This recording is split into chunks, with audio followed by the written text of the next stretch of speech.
timnas kita adalah kebanggaan kita. Harapannya menang ataupun seri.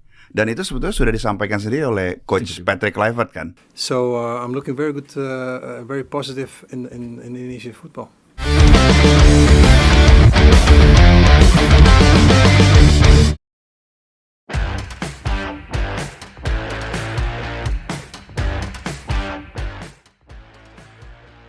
Memang rasanya sulit bagi pelatih manapun untuk bisa memberikan gebrakan pada skuadnya dengan waktu persiapan yang singkat. Terlebih lagi sebagai pelatih anyar. Itu pun terjadi tak terkecuali pada Patrick Kluivert. Memang bukan sebuah rahasia lagi jika Patrick Kluivert adalah sosok pelatih yang bertipe menyerang saat membesut sebuah tim. Namun demikian, pemilihan pemain dan peletakan posisi pemain di laga melawan Australia inilah yang pada akhirnya menjadi sebuah tanda tanya besar di laga melawan Australia. Bagaimana tidak dalam skema 4-3-3 yang diturunkan oleh mantan pemain Barcelona itu, beberapa pemain justru ditempatkan di posisi yang membuat mereka kagok. Bukan hanya itu, pemilihan tandem bagi para pemain kunci pun juga dapat dikatakan kurang tepat dan justru membuat para pemain andalan di setiap lini tak mampu bermain dengan optimal.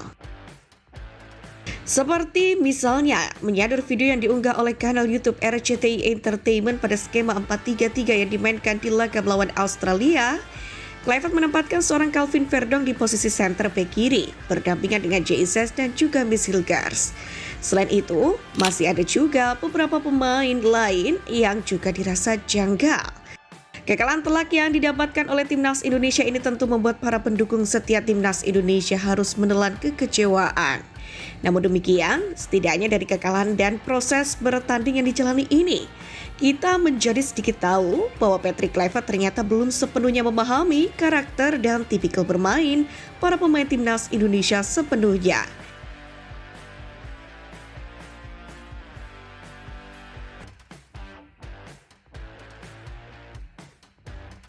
Sementara itu dampak dari kekalahan ini PSSI pun pada akhirnya ikut dikuliti. Seperti yang kita tahu, PSSI sebelumnya memecat Sintayong pada 6 Januari 2025. Pengumuman itu disampaikan langsung oleh Ketum PSSI Erick Thohir di hadapan media. Keputusan federasi memecat Sintayong secara mendadak pun banyak dianggap sebagai biang dari kekalahan besar dalam laga ke-7 Grup C putaran ketiga kualifikasi Piala Dunia 2026 zona Asia.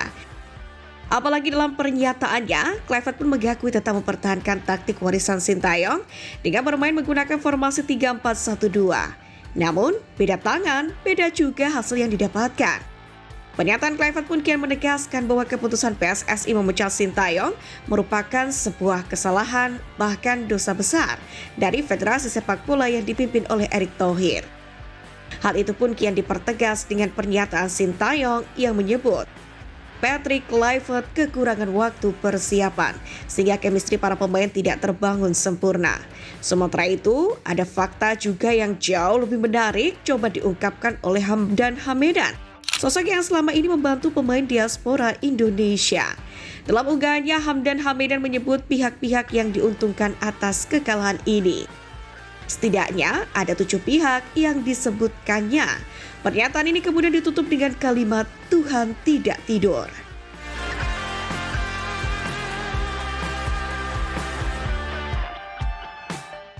Sementara itu, suara sumbang pun pada akhirnya juga keluar dari mulut para pemain. Kali ini Ragnar Oratmangun memberikan pernyataannya usai mendapati Indonesia kalah 1-5 dari Australia di bawah pelatih anyarnya.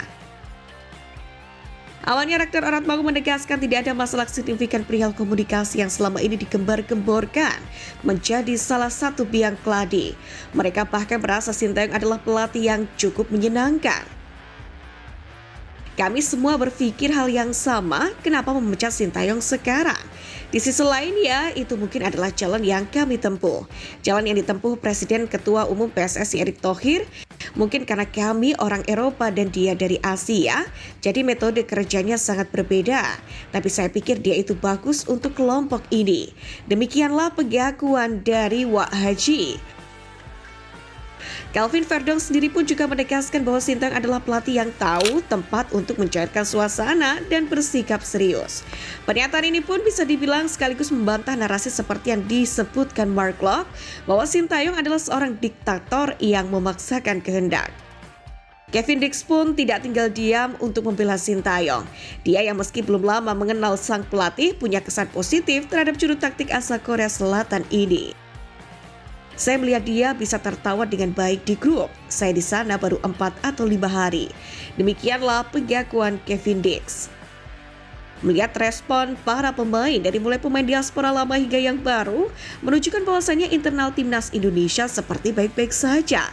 Lalu internal manakah yang selama ini coba digembar-gemborkan PSSI mengalami gejolak?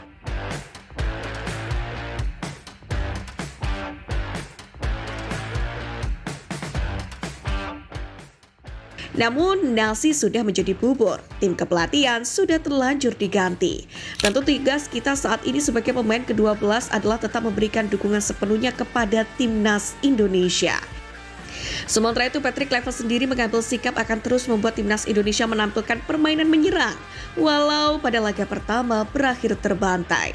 Patrick Kluivert rupanya ingin segera memberikan perbedaan ketimbang pendahulunya Sintayong. Meskipun kenyataannya strategi defensif ala STY sempat membawa timnas Indonesia menahan imbang Australia. Itu memang gaya bermain saya. Sejak awal kami memegang kendali permainan, saya rasa kami bermain lebih baik ketimbang Australia. Demikianlah kata Kluivert. Sementara bagaimana Indonesia kebobolan 5 gol, Kluivert sendiri tidak sanggup menjelaskannya. Jika Indonesia tak menunjukkan perbaikan pada laga selanjutnya melawan Bahrain, tentu Kluivert akan bersiap menerima tekanan hebat dari seantero GBK bahkan Indonesia.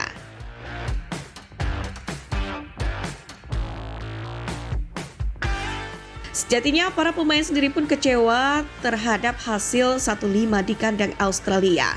Namun demikian, mereka tetap meminta supporter untuk bersama-sama mendukung timnas Indonesia di 3 pertandingan sisa grup C putaran ketiga kualifikasi Piala Dunia 2026 zona Asia.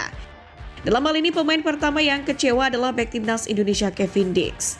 Ia cukup menyayangkan gagal melakukan tendangan penalti ke gawang The Socceroos. Menurut keterangan Kevin Dix, sepak bola penuh dengan pasang surut. Laga melawan Australia merupakan salah satu momen sulit bagi dirinya. Memang di klubnya FC Copenhagen, Kevin Dix kerap dipercaya sebagai agoljo penalti. Namun sayang, eksekusi saat melawan Australia harus membentur mister gawang. Pemain selanjutnya adalah Oleh Romani yang juga kecewa timnas Indonesia harus kalah. Padahal dalam pertandingan ini, ia menciptakan gol debutnya untuk timnas Indonesia. Meski begitu, Marcelino sendiri optimis skuad Garuda masih memiliki peluang untuk bisa lolos ke Piala Dunia 2026 setelah kekalahan telak melawan The Socceroos. Marcelino pun menegaskan bahwa timnas Indonesia harus bisa mengalahkan Bahrain pada laga ke-8 grup C Piala Dunia 2026 zona Asia di SUGBK Jakarta pada Selasa mendatang.